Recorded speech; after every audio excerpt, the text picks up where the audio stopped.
Magandang araw mga ka-sounds, welcome back na naman sa ating panibagong video ngayon. Sa mga hindi pa nakakilala sa akin, ako pala si Henry.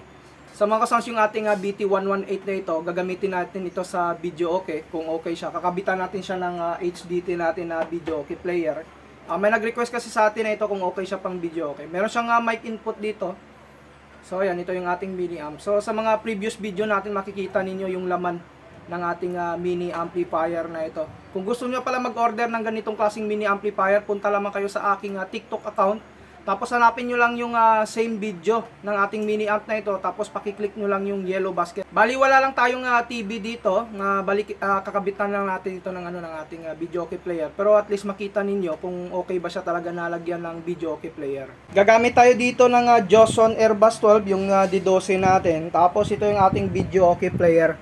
Yan, ipapakita ko sa inyo yung step by step sa pag-connect dito. Para at least malaman ninyo kung paano ba i-connect yung ganitong klaseng mini amplifier. Para lamang ito sa mga baguhan mga idol. Sa mga gusto pala mag-order ng HDT karaoke and DVD player natin na ito, punta lamang kayo sa TikTok account ko din. Hanapin nyo lang yung video about dito sa HDT. Tapos pakiclick nyo lang din yung yellow basket. So ito mga lods, first step tayo dito. Kakabitan natin siya ng speaker natin na Joson Airbus 12. Sa mga baguhan, okay na okay ito. Pang December ninyo, New Year, okay ito mga lods yung ating mini amp na ito.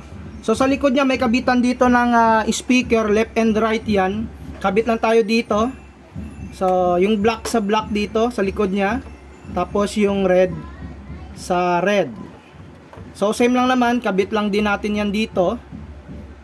So wag nyong skip yung video natin para hindi kayo malito dito. Kasi kahit ganito lang yung ating connection na ito, maraming nalilito dito, lalong lalo na sa mga baguhan. Tapos ngayon na yung ating video okay player, meron naman yung free na, na RCA dito. So yung yellow, ito yung papuntang TV natin. Wala lang tayong TV. Napakadali lamang yan ikabit mga idol. Yung ikakabit natin dito sa ating mini amp, ito yung ating RCA na red and white. Dito meron ditong audio input, left and right, i-connect natin yan dito.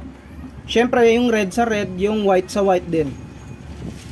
So yan, connected na yung ating RCA dito. Ngayon i-connect na lang natin ito sa ating video okay player para gumana yung ating video okay dito sa amplifier. Sunod natin na step dito sa likod ng ating video okay player. Makikita nyo naman dito, merong left and right din yan dito na RCA. Ngayon dito natin siya i-connect. Yung red sa red din, tapos yung white sa white. Tapos ito naman yung papuntang TV natin. I-connect nyo lang yung yellow na ito. Tapos yung dulo nya, i-connect nyo lang din doon sa TV ninyo. Sa likod ng TV, meron doon nakasulat na video. Doon nyo lang din i-connect. So, yan mga idol, connected na yung ating mini amplifier dito sa ating HDT na karaoke player. Ngayon, handa na itong tumunog.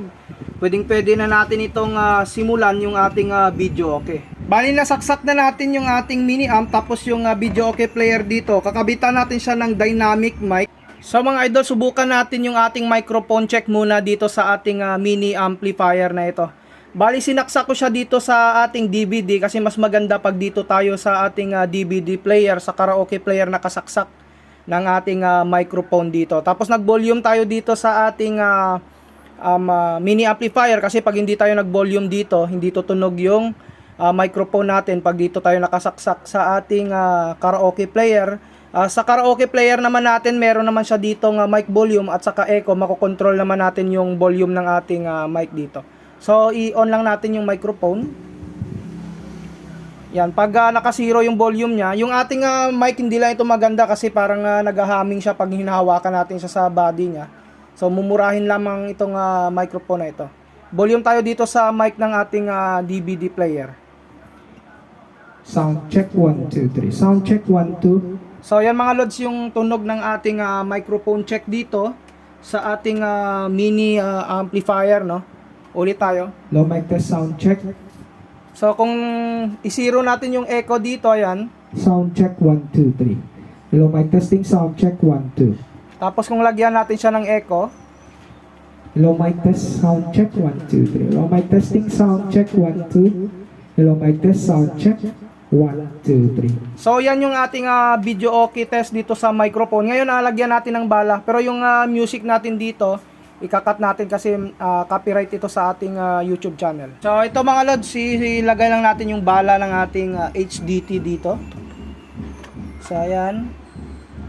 Ayan mga idol, bali mag-select lamang tayo ng music, kung anong music yung masiselect natin. So yung hindi lang dito kagandahan mga idol, yung remote at saka yung remote dito sa mini amp nagkakaapektuhan. So mas maganda na ilayo ninyo yung mini amplifier na hindi sila magkadikit ng player. Kasi pag once na magkalapit, pag nag-select ka dito na gamit yung remote, na apektuhan din yung ating mini amplifier dito. So dito na lang ako magse-select sa ating video okay player. 5, 8, 7, 5. So, yan mga lods, play tayo. 5875 by Yano. Yano ito mga lods. Ikakat ko lang ito dahil maano tayo nito. Ka-copyright tayo. So, ito yung tunog. Pwede tayo magdagdag dito sa ano natin, sa bass. Sa pag-control ng music natin mga lods, dito kayo magbawas ng volume sa remote. So, kagaya niyan, no, bawasan natin yung music volume dito sa ating video okay player para mag-match yung boses ng ating mic sa ano natin sa music, no.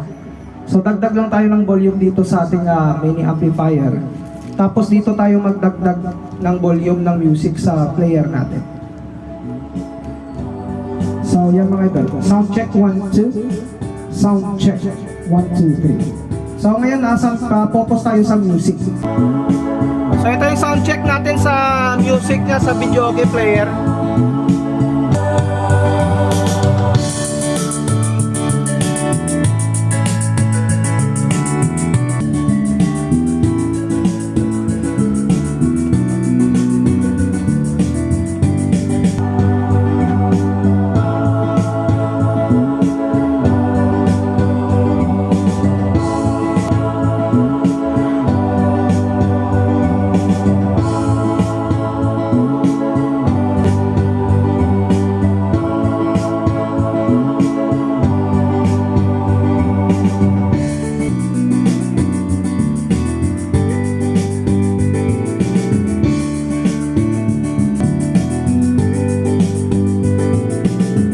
Yun nga mga boss yung ating ano, no, yung sound check natin sa mini amp natin.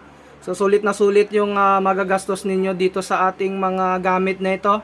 Yung ating mini amp, tapos yung ating video okay player na ito. So mga kasans, hanggang dito na lang muna yung video natin sa ating video okay player at saka sa mini amplifier na ito na kinabit dito sa ating karaoke player. So sana nag-enjoy kayo sa panonood ng video natin at hindi ninyo in-skip yung ating video na ito. Ulitin ko, sa mga gustong mag-avail, punta lamang kayo sa aking TikTok account. Hanapin nyo lang yung same video sa mga gamit natin at pakiclick lamang yung yellow basket. Hanggang dito na lang muna. Sa mga bagong nag-subscribe, huwag nyong kalimutan na i-hit yung notification bell button para sa mga video updates natin na i-upload. Maraming salamat mga ka-sounds.